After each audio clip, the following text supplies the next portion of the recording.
Hello friends, welcome back to psychology point. आज हम chapter 1 what is psychology continue करेंगे। Chapter page number 1, 2, 3 we had covered in the last video. इस video में page number 4 शुरू करेंगे। Page number 4 पर you would be getting a topic psychology as a discipline. Okay, so let's start. Psychology as a discipline, जैसे मैंने आपको बताया था कल भी कि as a discipline means as a subject. As a subject में हमें 2 पॉइंट्स ध्यान रखने हैं कि what it studies and how its studies. तो हम लोग ने कल भी देखा था कि what it studies, it studies mental processes, experiences and behaviour. MEB acronym मैंने आपको दिया था, उसको हमेशा याद रखें। तो ये हो गया।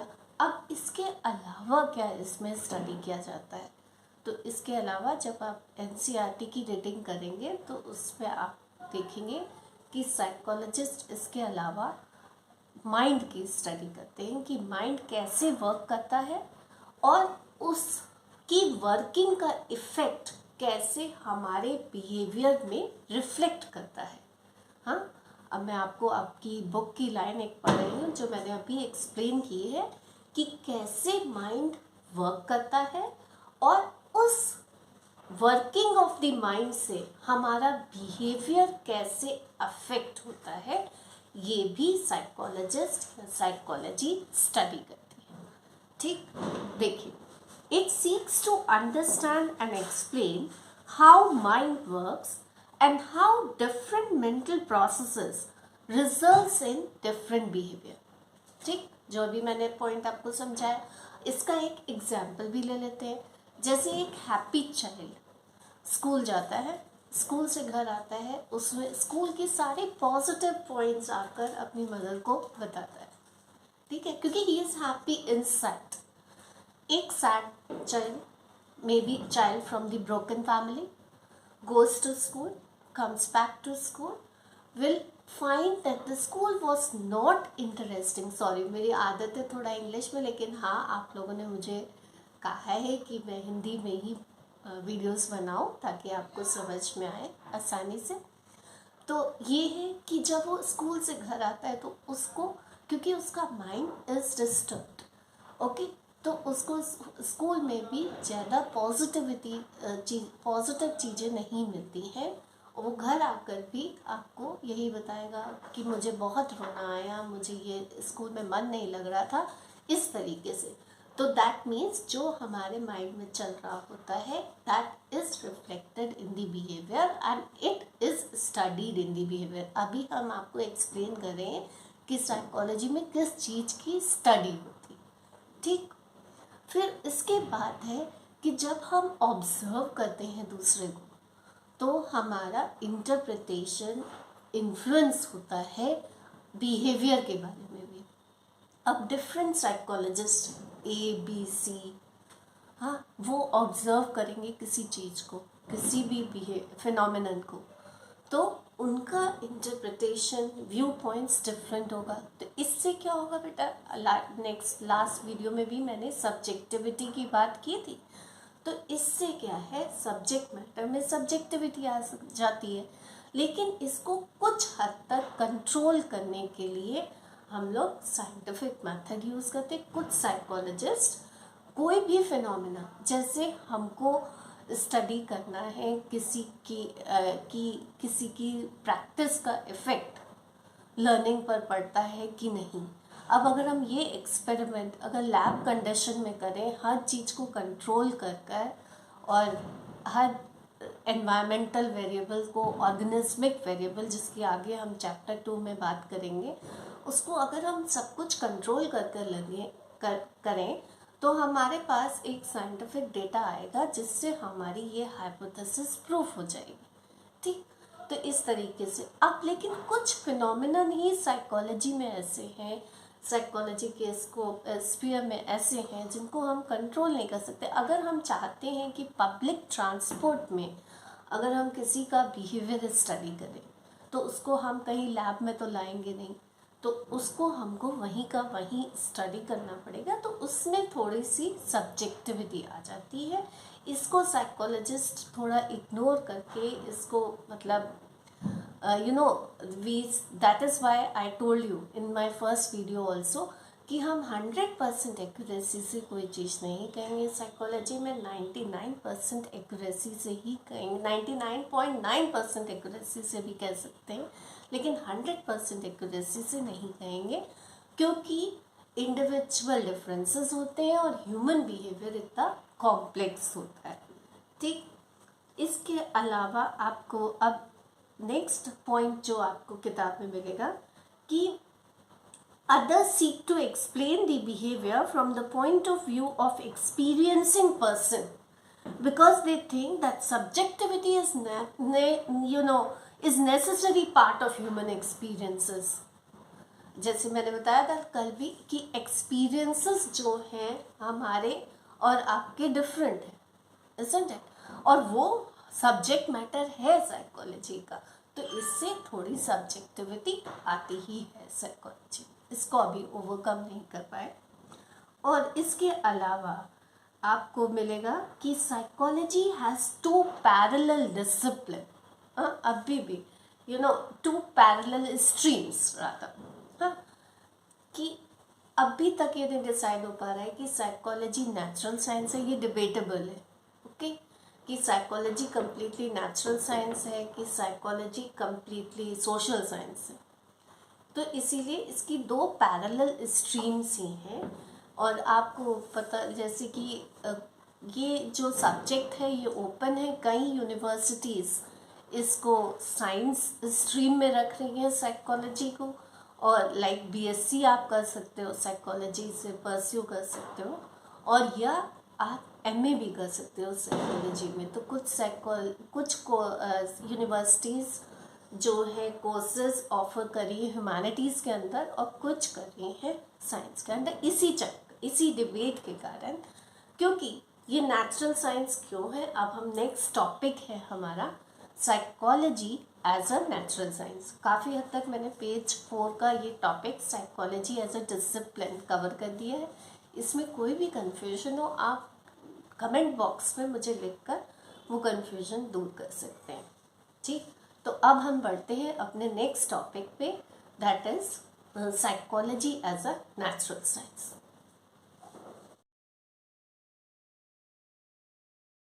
Psychology as a natural science, इस टॉपिक को शुरू करने से पहले मैं आपको एक लाइन और बता देती हूँ जो प्रीवियस टॉपिक की रह गई थी, कि आपकी बुक में मेंशन्ड है कि when was the first psychological lab established? Okay, it was established in Leipzig University in Germany, okay, in 1879। ये बहुत इम्पॉर्टेंट है, आपको पता होना चाहिए। You will be appearing in your exams and it is an important aspect कि हमें अगर हम साइकोलॉजी परस्यू कर रहे हैं तो हमें पता होना चाहिए कि साइकोलॉजिकल लैब कहाँ, कब और किसने इस्टेब्लिश की थी। ठीक, इस लाइन पे आप आई told you and please start making the stick notes. हाँ, साइड्स बाय साइड जो हम लोग पढ़ाते हैं तो हम लोग ये छोटी छोटी बातें बच्चों को बताते जाते हैं, so that last moment revision आपका अच्छा हो जाएगा। इससे अगर आप एनसीईआरटी में ही स्टिक नोट्स बना लीजिए छोटी सी, ऐसे you would be able to understand what are stick notes. You can just tear some page, colorful pages you can take and just write, mention over there कि इस पेज का क्या important point है। तो चलिए अब psychology as a natural science क्या करती है। देखिए, जब मॉडर्न साइकोलॉजी इवॉल्व हुई है तो उसने साइंटिफिक मेथड को अडॉप्ट किया है, इसीलिए साइकोलॉजी नेचुरल साइंस है। साइंटिस्ट क्या करते हैं, सोचिए जरा, साइंटिस्ट क्या करते हैं। साइंटिस्ट एक्सपेरिमेंट्स करते हैं। ठीक, साइकोलॉजी ने भी एक्सपेरिमेंट्स स्टार्ट किए। ठीक, एक्सपेरिमेंट्स वो कैसे करते हैं, कंट्रोल्ड कंडीशंस में करते हैं, लैब में करते हैं। अभी हमने बात की थी कि हम किसी भी फिनोमिनन को लैब में स्टडी कर सकते हैं, कुछ फिनोमिनन छोड़कर बाकी फिनोमिनन्स को हम लैब में स्टडी कर सकते हैं। ठीक, इसके अलावा हम कैसे, फिर उसके बाद साइंटिस्ट क्या करते हैं, कोई चीज़ स्टडी करके फिर उसका हमें डेटा देते हैं, तो एज अ साइकोलॉजिस्ट हम भी उसका डेटा प्रोवाइड कर सकते हैं, क्वांटिटेटिव एनालिसिस कर सकते हैं। कुछ चीज़ों का हम क्वालिटेटिव एनालिसिस भी करेंगे जिसमें हम नंबर के फॉर्म में नहीं देंगे, लेकिन quantitative analysis is also possible when we are collecting the data. ठीक, इसके अलावा आपकी बुक में आपको एक टर्म मिलेगी, एक मॉडल मिलेगा, हाइपोथेटिको डिडक्टिव मॉडल। ये है साइंटिस्ट की मॉडल, ये फिजिस्ट और बायोलॉजिस्ट दोनों इस मॉडल को यूज़ करते हैं। इसमें क्या करते हैं, एक पहले का हमेशा हाइपोथेसिस से शुरू होते हैं। हाइपोथेसिस क्या चीज़ होती है, एक tentative solution to the problem. कोई भी प्रॉब्लम आप एक्सपीरियंस कर रहे हैं, आप उसका एक टेंटेटिव इमेजिनरी सॉल्यूशन बना देते हैं, फिर आप उसको एक्सपेरिमेंट के थ्रू प्रूफ करते हैं। This is what is done in sciences, this is what is done in psychology as a natural science. Okay, तो हाइपोथेसिस को सक्सेसफुली प्रूफ करते हैं। फॉर एग्जाम्पल आपका बुक का ले लेते हैं इस समय। The way a child has been brought up in his family will shape his personality. Okay, अब इसको आपको प्रूफ करना है, आप डिफरेंट केसेस स्टडी करिए, फिर आप प्रूफ कर पाएंगे इसको। तो इस तरीके से आप means it is a natural science. अब नेक्स्ट हेडिंग आपको बुक में मिलेगी, that is psychology as a social science.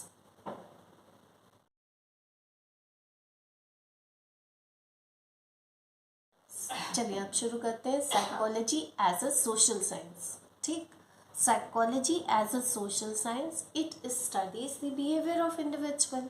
ठीक, किसके कॉन्टेक्स्ट में, in the social context, in socio cultural context, जिसमें आप रहते हैं, जिस एनवायरनमेंट में आप रहते हैं उसी एनवायरनमेंट में आपके बिहेवियर की स्टडी की जाती है।